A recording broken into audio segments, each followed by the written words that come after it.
Bonjour et bienvenue dans notre émission Parlez-vous public, proposée par VECA en partenariat avec Casden Banque Populaire, la banque coopérative de la fonction publique. Une émission fondée sur un principe simple, 3 questions posées à 2 intervenants, 2 invités, autour d'un thème. Et le thème que nous avons choisi pour cette émission aujourd'hui est Action publique. Qu'allons-nous apprendre de cette crise? Alors, pourquoi ce sujet? Pourquoi ce thème? Parce que si diverses enquêtes, si divers sondages, si divers observatoires, comme notamment celui de l'Association des administrateurs territoriaux de France et Ipsos, montrent qu'il y a une véritable défiance, réserve ou scepticisme, voire parfois des critiques assez violentes de l'action publique, en y regardant mieux, on s'aperçoit que ces critiques portent plus sur l'action publique nationale, c'est-à-dire sur l'État, que sur l'action publique locale portée par nos collectivités locales. Alors comment expliquer cette différence? Comment expliquer cette gestion à la française de la crise sanitaire? Comment y remédier et faire que cette crise soit une crise apprenante? Les réformes en cours et les réformes à venir vont-elles dans le bon sens? Des questions que nous allons poser à nos 2 invités, auxquelles j'ajouterai des questions que vous avez bien voulu nous faire parvenir avant cette émission. 2 invités donc que je m'empresse de présenter. Fabien Tastet, vous êtes directeur général des services de Grand Paris Sud-Est Avenir, l'un des 12 établissements publics territoriaux de la métropole du Grand Paris. Et vous êtes également président de l'AATF, donc l'Association des administrateurs territoriaux de France. Romain Pasquier, vous êtes directeur de recherche au CNRS et titulaire de la chaire Territoire et mutation de l'action publique à Sciences Po Rennes. Merci pour votre présence à tous les 2. Mais je vais commencer par vous et me tourner vers vous, Fabien Tastet, pour cette première question. Comme je le disais en introduction, à la lecture du baromètre AATF Ipsos 2020, puisque je crois que c'est la 5e édition, l'action des collectivités locales, particulièrement en période de crise sanitaire, rencontre l'adhésion des Français globalement, alors que l'on assiste à une défiance croissante entre nos concitoyens et l'État. Alors, on donne plusieurs explications: l'hypercentralisation des décisions, la rigidité des procédures, la haute administration loin des réalités du terrain. Selon vous, est-ce que ce sont de réelles raisons? Est-ce qu'il y en a d'autres? Et globalement, quelle est votre analyse? Bonjour Hugues, bonjour Romain. Oui, vous savez, moi je suis décentralisateur. Les administrateurs territoriaux de France, qui sont les hauts fonctionnaires territoriaux qui travaillent dans les collectivités locales sous l'autorité des élus, sont décentralisateurs. Mais c'est pas parce qu'on est décentralisateur qu'on se réjouit d'un État affaibli, très affaibli. Et c'est vrai que aujourd'hui, à travers notre baromètre que vous évoquiez, les Français jugent très sévèrement l'État à l'aune de la crise, mais ils ne le jugeaient pas très positivement avant la crise, il faut bien le dire. Et donc, on ne s'en réjouit pas, parce que vous savez, notre conviction, nous on a forgé un concept, c'est le concept de déconcentralisation. On pense que la force d'entraînement de l'action publique dans ce pays, c'est un État local fort qui travaille en partenariat avec des collectivités locales épanouies. Donc on ne se réjouit pas de voir l'État affaibli et de voir ce discrédit qui le plonge dans des abîmes. Le constat, il est connu, le diagnostic, il est connu. Et Romain travaille beaucoup ces sujets, et s'est beaucoup exprimé sur les failles de l'État. Il faut mettre des mots, MOTS, sur les mots MAUX que connaît aujourd'hui l'État et qui sont apparus dans une clarté cruelle au moment de la crise. Alors, c'est quoi ces mots MAUX, ou ces failles? L'État désarticulé. Qui commande? Quand on est en période de crise, il faut aller vite, il faut une chaîne de commandement efficace. Qui commande? Entre le préfet, entre l'ARS, comment se fait la transmission de l'information entre les administrations centrales et l'État local? Quand un couvre-feu est décidé, on s'est rendu compte, parce que vous savez, les administrateurs territoriaux, on est des bons capteurs de l'état du pays. On travaille un peu partout en France, donc on voit comment ça se passe dans tous les départements.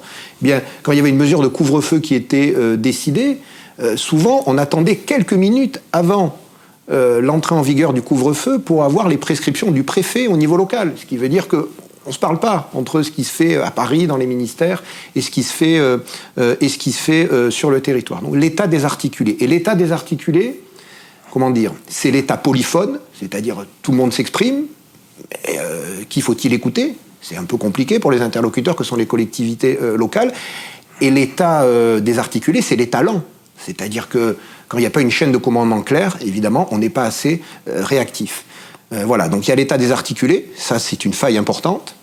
Et je ne parle pas, on y reviendra peut-être dans le débat, de tout le processus de démembrement de l'État qui s'est coupé un bras finalement en répartissant un certain nombre de responsabilités sur des organismes qui lui échappent. Donc il y a l'État désarticulé, il y a l'État englué, trop de normes.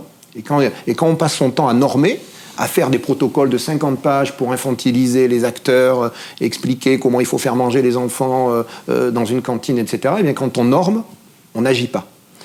On y reviendra sans doute aussi. Et puis, il y a l'État obèse, c'est excessif. Mais il y a l'État lourd. C'est-à-dire, si on veut un État stratège, un État protecteur, qui est sur le régalien, qui protège, qui anticipe les risques, ben, il faut le délester d'un certain nombre de services opérationnels. Vous savez, dans les départements, parfois, vous avez des doublons, vous avez des services dans les services départementaux, dans les conseils départementaux, qui sont en miroir des services opérationnels que vous avez sous l'autorité du préfet. Voilà, nous, on a fait une étude, on dit... Il faut alléger l'État pour qu'il se reconcentre sur ses prérogatives régaliennes. Et donc, on pourrait transférer 100 000 agents déconcentrés de l'État vers les collectivités locales. On supprimerait des doublons et on a estimé que peut-être on pourrait redéployer 20 ou 30 000 agents publics. Donc ça, c'est des failles qu'on connaît. Elles ont été confirmées par la crise. Maintenant, on y reviendra dans le débat. Il faut faire en sorte d'avancer pour essayer d'apporter des réponses. Ouais, Pasquier, cette notion d'État démembré, est-ce que c'est quelque chose dans lequel vous vous retrouvez? Et puis je lisais récemment une interview de vous dans le Figaro, je crois, où vous évoquiez le fameux principe de subsidiarité, en disant qu'il avait été très largement malmené et qu'on allait même, ce qui corrobore un petit peu ce que disait Fabien, que même parfois dans une situation de concurrence entre les administrations. Oui, beaucoup de choses ont déjà été dites. Effectivement, l'État démembré, c'est la conséquence de toute une série de réformes d'il y a 10-15 ans qui ont agencifié l'État. C'est-à-dire que l'organisation hiérarchique traditionnelle entre les administrations centrales et déconcentrées a été remplacée par une myriade, des dizaines d'agences sur la rénovation urbaine, sur la santé publique, j'en passe et des meilleurs, qui fait que les lignes hiérarchiques se sont altérées et qu'effectivement, le préfet, qui depuis Napoléon était le patron des services de l'État sur le territoire, eh bien, n'est plus qu'un primus inter pares, d'une certaine manière, et qu'il doit effectivement composer avec un directeur d'ARS qui est en réalité le préfet de la santé publique sur le territoire. Et donc, quand, on va dire, les individualités s'entendent bien, ça peut se coordonner, mais ce n'est pas obligatoire. Donc, il y a effectivement, je pense, une vraie réflexion à mener sur cette agencification de l'État qui a contribué à faire de l'État une administration en miettes. En miettes, et à côté de cela... on peut aussi regarder le monde des collectivités territoriales, qui se sont révélées très réactives, on l'a dit, parce que beaucoup plus en proximité, mais elles aussi, d'une certaine manière, d'une région à l'autre, d'un territoire à l'autre, parfois, on a pu observer aussi des cacophonies. Donc, entre un État relativement démembré, des collectivités territoriales à la fois très réactives, mais pas non plus très bien coordonnées entre elles, d'un territoire à l'autre, on aboutit à une forme d'embolie organisationnelle, à une crise organisationnelle qui, d'une certaine manière, nous a un peu éclaté à la figure, j'oserais dire, qui a en tout cas mis à nu ce que l'on savait déjà. C'est-à-dire, on savait les questions d'hypercentralisation, on a une littérature considérable, on connaissait les problèmes de coordination, sauf que là, effectivement, dans un moment d'urgence, on s'est rendu compte que ça pouvait poser de véritables problèmes et qu'il y a donc, pour les mois et années à venir, une vraie réflexion sérieuse à avoir sur cette subsidiarité. Moi, à titre personnel, je pense qu'il nous faut un vrai débat sur, ça a été évoqué par Fabien Tastet, sur le régalien. Qu'est-ce qui est du régalien? Qu'est-ce qui est du non-régalien? Et moi, par exemple, si on pouvait avoir un principe où les collectivités territoriales exercent de droit les compétences non régaliennes, déjà, on avancerait sur ce chemin de la subsidiarité. Donc, alors, ce ne sont pas forcément des sujets qui passionnent les foules, mais qui, on le voit bien, en période de crise, deviennent des moyens de prendre en charge des problèmes collectifs, des problèmes parfois extrêmement concrets de santé publique pour nos concitoyens. Il y a une question que je vais vous poser à tous les deux. Est-ce que le problème des compétences décentralisées, puisqu'on est un petit peu dans ces sujets-là, ne souffre pas d'un immense morcellement entre les collectivités locales? Je prends l'exemple du logement, par exemple, hein, et puis l'abondance des contractualisations avec l'État pour les encadrer. Il y a aussi tout un travail à faire sur cette partie-là. Oui, non, mais c'est vrai que on pourrait rechercher une meilleure coopération, une meilleure articulation des collectivités locales, qui a des compétences partagées, etc. Enfin, ceci dit, je pense que le pays n'a jamais trop souffert de la multitude des interventions des collectivités locales, alors que la désarticulation de l'État, on en paye le prix là de façon très importante pendant la crise. Il faut dire aussi qu'on n'a jamais donné aux collectivités les bons outils pour s'organiser entre elles. Vous vous souvenez, on a essayé avec les CTAP, je crois, hein, qui sont un peu des instances qui ont été créées par la loi NOTRe, par la loi MAPTAM, je ne sais plus, et qui étaient finalement des instances où devaient se retrouver les collectivités, d'ailleurs pour s'organiser, pour bien se répartir les compétences, pour bien se coordonner. C'est des outils qui n'ont jamais marché, qu'il faudrait d'ailleurs peut-être revisiter dans une future loi si elle voit le jour. Mais bon, moi, ça ne me choque pas les collectivités locales qui prennent des initiatives, qui se recoupent parfois. Je pense que c'est pas ça le problème essentiel. Le problème essentiel, encore non, la une fois, question c'était que ça rajoute de la lourdeur à la lourdeur. Oui, mais encore une fois, dans la hiérarchie des problèmes, et il y en a beaucoup en ce moment, je crois que c'est pas le sujet essentiel. Le sujet essentiel, c'est comment on peut redonner, Romain l'a parfaitement dit, à l'État local une réalité concrète, une substance qu'il a perdue. Et il y a eu des choix historiques. Enfin, il y a eu des choix qui sont des fautes historiques. Romain l'a évoqué. À un moment donné, on a considéré, pour des raisons idéologiques, que l'État était suspect. Donc, il valait mieux lui retirer un certain nombre de sujets et les faire réguler par des acteurs tiers. C'est la mode des agences, la mode des autorités administratives indépendantes, etc. Je vous fais observer d'ailleurs qu'il y a quelque temps de cela, il y a eu certaines polémiques sur les autorités administratives indépendantes. On a dit, mais alors, que fait l'État? Regardez ces agences ou ces autorités, les présidents qui sont très bien, trop rémunérés, etc. Mais, je veux dire, l'État s'est coupé un bras. L'État a considéré qu'une partie de son action ne relevait plus tout à fait de lui. Et ça, je crois que c'est une erreur fondamentale. Il faut assumer d'être la puissance publique. Il faut assumer en tant qu'État d'avoir des responsabilités et de les assumer. Et Romain l'a dit, ça je crois que ça a été un choix historique très malheureux d'être rentré dans ce processus de démembrement de l'État.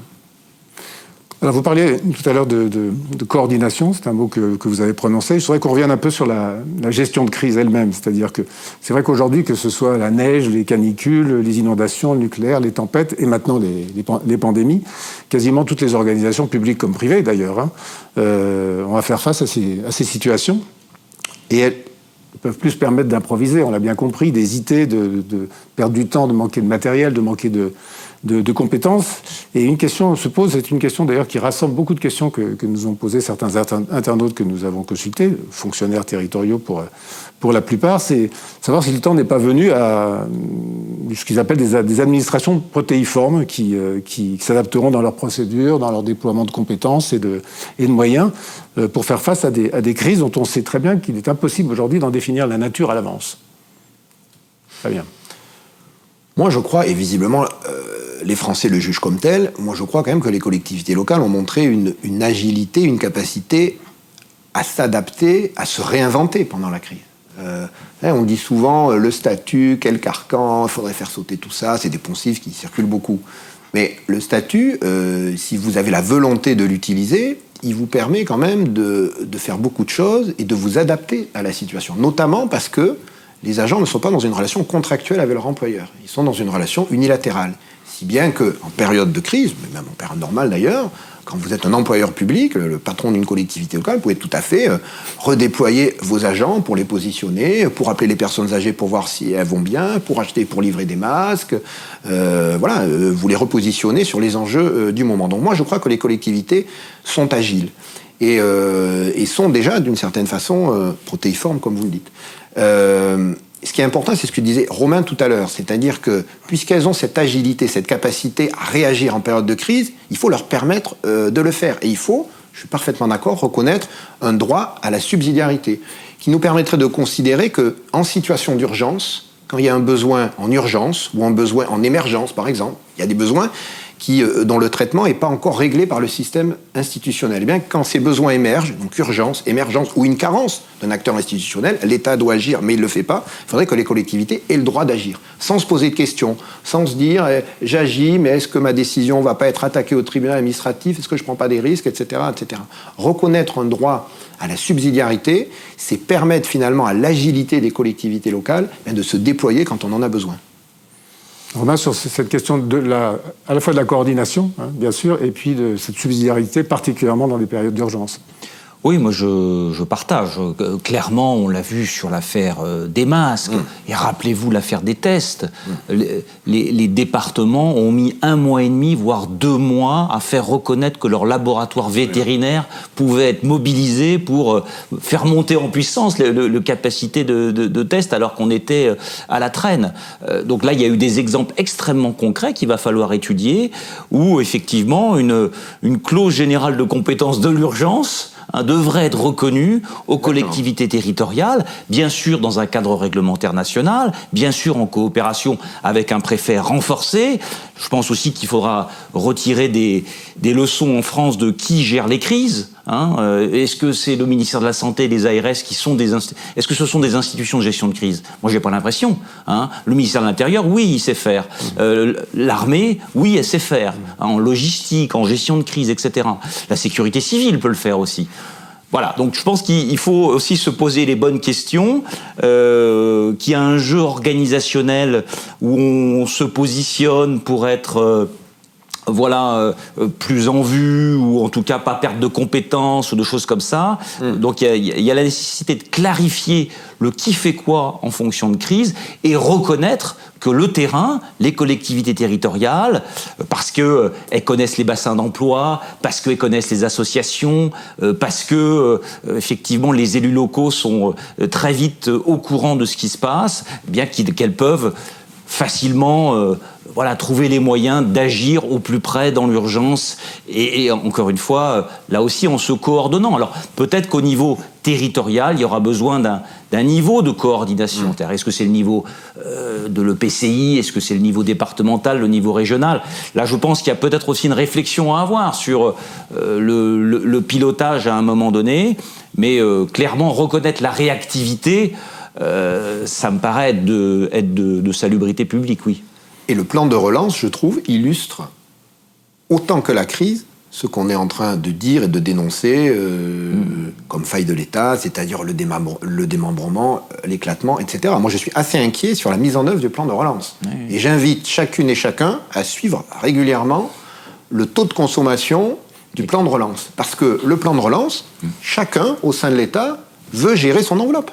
Alors, le préfet veut avoir une enveloppe pour la DSIL, mais les administrations centrales veulent garder des crédits, les agences, l'ADEME, etc. Et donc, aujourd'hui, quand vous êtes une collectivité, que vous avez des dossiers, que vous voulez faire avancer des dossiers de transition énergétique, etc., que vous avez des dossiers mûrs, vous ne savez pas à qui vous adresser, c'est un peu compliqué. Alors, le préfet vous dit, moi j'ai une partie des crédits, mais évidemment, j'en ai pas la totalité. Pour ce projet-là, c'est plutôt le ministère. Pour ce projet-là, c'est plutôt l'agence de l'eau.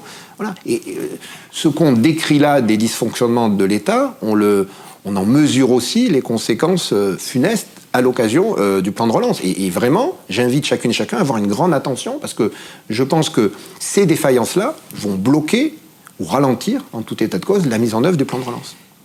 Et on a réussi quand même à embaucher des sous-préfets chargés de la relance. Donc, ce sont des personnes de très grande qualité. Dont certains ont été des territoriaux grâce à l'action des administrateurs. Oui, voilà. Et heureusement que certains territoriaux arriveront, parce qu'il y a beaucoup de gens qui arrivent sur des territoires, ils ne connaissent rien au bassin d'emploi, ils ne connaissent rien à l'économie locale. Donc le temps d'apprentissage, de connaissance des réseaux, on peut penser que les collectivités territoriales auraient été plus en capacité d'assurer cette fonction de coordination de la relance. On aurait pu leur déléguer des enveloppes importantes de plan de relance. Ce qui veut dire que pour vous, le couple maire-préfet n'est pas un couple suffisant?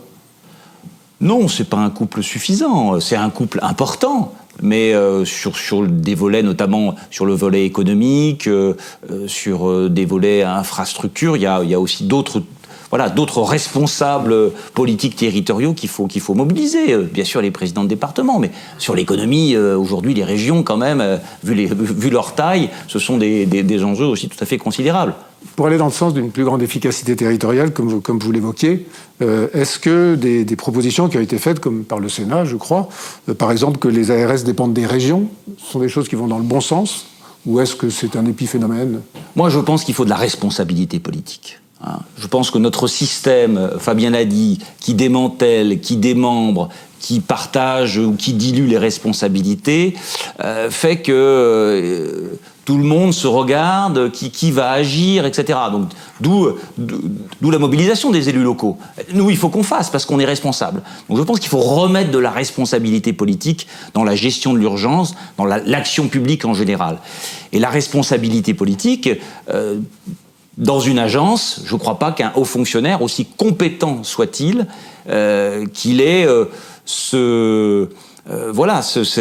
cette conviction qu'il est un responsable politique sur son territoire. Pour être un responsable politique sur un territoire, il faut avoir été élu. Il faut rendre des comptes.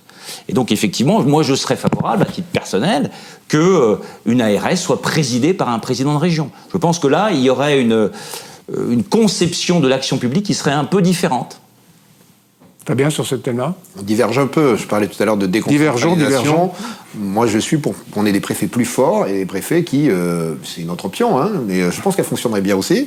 Moi, je suis pour qu'on ait des préfets qui soient les chefs de l'administration territoriale de l'État et qui soient les chefs des ARS. Que quand vous êtes en situation de crise, vous n'ayez pas à vous demander si ce que vous a dit le préfet va être confirmé par l'ARS ou vice-versa. Voilà, donc il faut qu'on ait une organisation consolidée de l'État local. Il faut l'alléger, il faut transférer un certain nombre de sujets. Romain l'a dit, l'économie, l'ingénierie, etc. C'est des choses que font les collectivités locales. Ça ne sert à rien d'avoir une administration en double. Ça coûte de l'argent, il n'y a pas de synergie, etc. Donc transférons les services de l'État territorial, opérationnel vers les collectivités locales et musclons l'État local avec un préfet qui est le chef, qui s'occupe du régalien. Voilà, je pense que c'est un modèle et qui travaille en partenariat avec les collectivités locales. Je pense que c'est un modèle qui peut fonctionner. Maintenant, reste à trouver l'occasion, le vecteur législatif pour faire avancer tout ça. Est-ce que l'Agence nationale de cohésion des territoires, qui a pour rôle notamment de redonner de l'ingénierie au territoire, peut avoir un rôle ? Ou est-ce qu'elle est purement consultative ? Je n'ai pas une grande visibilité sur ce qu'ils font aujourd'hui. Et je pense que, comme tout bon dispositif et toute bonne loi, ça sera utile de faire une évaluation. Il faut leur laisser un certain temps. Il faudra faire une évaluation de ce qu'ils font. Mais aujourd'hui, je n'ai pas une grande visibilité de leur action. C'est peut-être un peu tôt. Une dernière question sur ce sujet-là. Vous parliez tout à l'heure de moments d'urgence dans lesquels les collectivités pourraient avoir une plus grande liberté, si je puis dire. Est-ce que dans ces moments-là, ce projet de transfert de pouvoir réglementaire aux collectivités pourrait pas être précisément un moment où il existe ? Moi, je pense que c'est de façon structurelle qu'il faut réduire l'action normative de l'État et conférer aux collectivités locales le droit de prescrire et le droit de faire des normes. L'État doit fixer le cap et rien que le cap. La loi, et enfin il y a des choses très justes qui ont été écrites par le Conseil d'État il y a quelques années, etc. Aujourd'hui, on a une loi qui bavarde, on a une loi qui se mêle de tout. On a, et pas que la loi d'ailleurs, on a un État qui norme par des arrêtés, par des décrets beaucoup trop. On a donné des exemples tout à l'heure. Et l'exemple que donnait Romain, pourquoi y a-t-il eu 1 mois ou 2 mois de retard pour habiliter les laboratoires départementaux à faire des tests ? Parce qu'il fallait des conventions. Parce qu'il fallait absolument faire des conventions, que c'était long, que les conventions devaient passer par plusieurs ministères, etc. Donc je crois qu'il faut vraiment faire évoluer le fait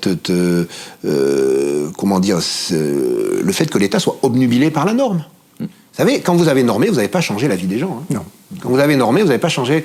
Et dans les collectivités locales, quand vous délibérez, le lendemain, votre élu, il vient vous voir et vous a dit très bien, là on a délibéré, mais maintenant on va mettre en œuvre. Parce que ce qui compte pour les gens, c'est qu'on mette en œuvre. Et il y a cette culture à l'État où la norme est suffisante pour agir. Mais c'est pas vrai. La norme, vous ne changez pas la vie des gens. Bon, et donc ça, il faut le faire évoluer. Ça va renvoyer peut-être à des sujets qu'on va aborder. Ça va renvoyer à une autre culture des administrations centrales, à une réforme nécessaire de la haute fonction publique, etc. Sur ce sujet. Oui, non, il faut bien voir que autant l'État, ça a été un mouvement de vase communicant, c'est-à-dire à mesure que l'État déconcentré s'affaiblissait, il y a 15-20 ans, la capacité normative de l'État s'est renforcée. C'est-à-dire que dans les administrations centrales, en voyant que les effectifs de la fonction publique d'État maigrissaient et étaient moins en capacité de faire face au volontarisme des collectivités territoriales, elles ont compensé par un investissement dans la norme, à faire des lois de plus en plus bavardes. Un petit exemple, la loi sur les communautés urbaines au milieu des années 60, c'était une loi de 15 pages. La loi NOTRe, c'est plus de 200 pages. C'est vrai. Donc, effectivement, en normant, on cherche à lier les pieds et les poings des acteurs. Plus vous précisez les choses, moins les initiatives seront possibles. Ou en tout cas, elles seront de plus en plus complexes. Donc il y a bien cette volonté d'enfermer dans un certain type de comportement à distance, et c'est le fameux gouvernement à distance, par la loi. Oui, et puis une véritable inflation textuelle, quoi, si on peut appeler ça comme ça. J'ai un autre chiffre qui illustre parfaitement ce que vient de dire Romain et ce que vous dites, Hugues. Dans les 2 mois qui ont suivi le premier confinement, la production normative de l'État a augmenté de 30% par rapport à 2019. On est en crise, il y a des urgences, on norme 30% de plus que l'année d'avant. Voilà, je pense que ça illustre parfaitement tout ce qu'on vient de dire. Il y a une réalité qui apparaît également dans d'autres questions qu'on a pu recevoir, c'est qu'on a l'impression que les gouvernements, mais ça peut concerner aussi certains élus locaux, reconnaissons-le, se posent peu la question de la pertinence de leur action, mais plus de la mise en œuvre de leur action. Ce qui peut paraître un petit peu inquiétant en termes de vie. Et de leur responsabilité juridique aussi. Avec aussi. Parce que c'est aussi pour se protéger. Plus vous normez, plus vous envisagez les différents scénarios, et plus, d'une certaine manière, vous avancez avec ceinture et bretelles, si vous permettez. Ceinture et bretelles. Alors, si on a évoqué effectivement le projet de loi 4D à bas mot tout à l'heure, projet d'avant-projet, qui devrait un jour peut-être donner plus de marge de manœuvre et de liberté aux collectivités, mais aussi renforcer l'organisation de l'État sur les territoires, autour du préfet, quoi. Alors il y en a qui se réjouissent, parce qu'il y a un côté, on évoquait ce mot de coûts humains, qui a été à la demande de pas mal d'élus locaux, et adapté à la diversité des territoires. D'autres qui considèrent que cet avant-projet manque réellement d'ambition. Quelle est votre position à tous les deux sur ce thème-là? C'est une manière aussi de parler un petit peu de l'avenir. Moi, je me suis quand même assez étonné de voir qu'il y a quelques années, on parlait d'une loi de simplification et que maintenant, on est sur un avant-projet de décomplexification. Je ne sais pas si c'est une bonne évolution. Écoutez, ça devient un peu compliqué, cette projet de loi 4D. On l'a tous espéré, les élus locaux, aussi les administrations d'État, mais elle tarde à venir. On imaginait, il y a encore 18 mois, une réforme constitutionnelle pour faire avancer l'idée de différenciation, c'est-à-dire pouvoir expérimenter ad hoc un certain nombre d'exercices de compétences, pouvoir adopter localement des cadres nationaux. Ce ne sera pas cela, cet avant-projet de loi, si elle va jusqu'au bout. Donc la révolution n'aura pas lieu. Mais en même temps, je pense qu'on a quand même besoin d'un certain nombre de dispositifs techniques pour commencer à faire ce grand chantier de la réforme de l'action publique. Donc moi, j'aspire à ce que cet avant-projet de loi 4D devienne un projet de loi 4D, que le principe de différenciation soit acté, qu'on puisse un peu avancer sur l'idée d'un pouvoir réglementaire local élargi, que sur certaines compétences, on donne plus de marge aux collectivités territoriales. En revanche, on arrive en fin de quinquennat, on arrive en bout de course. Donc clairement, il faut que ces débats autour de cet avant-projet de loi 4D, à mon avis, servent aussi comme base de réflexion à une vraie réforme de l'État qu'on appelle de nos vœux pour la campagne présidentielle de l'année prochaine.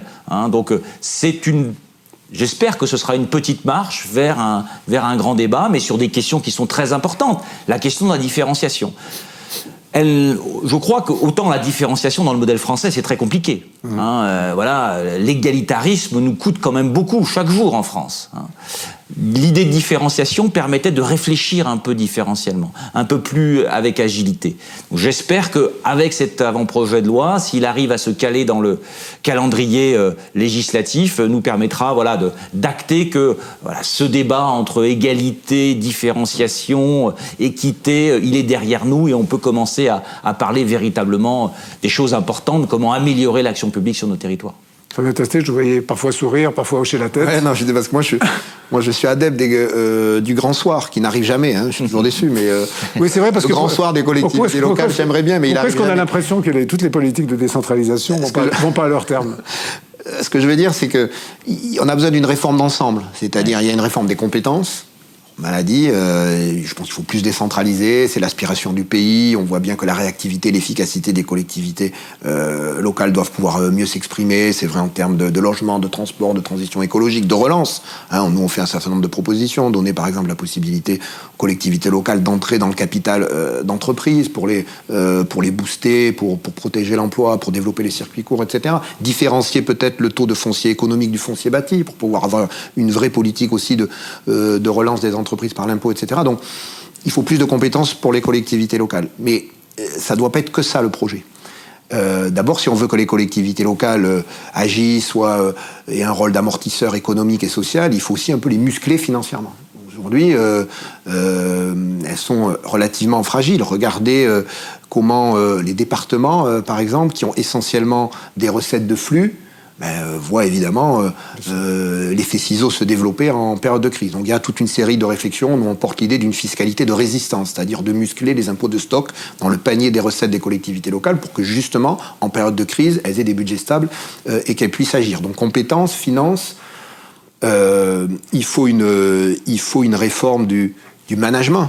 Du management de l'État. Donc ça nous renvoie à la réforme de la haute fonction publique. Il faut que l'appareil d'État s'ouvre à des gens qui connaissent mieux le terrain, à des hauts fonctionnaires de terrain, mais il faut aussi que au sein de l'État, on ait en quelque sorte, entre guillemets, une autre culture d'entreprise, moins tournée vers le culte de la norme, plus tournée vers l'opérationnalité. Il faut qu'on considère moins qu'il n'y a qu'une solution, qu'une vision du monde possible. Voilà, il y a d'autres visions du monde possible aussi. Donc il faut une réforme de la haute fonction publique, et puis il faut s'occuper aussi des citoyens. Il faut une réforme de la démocratie participative.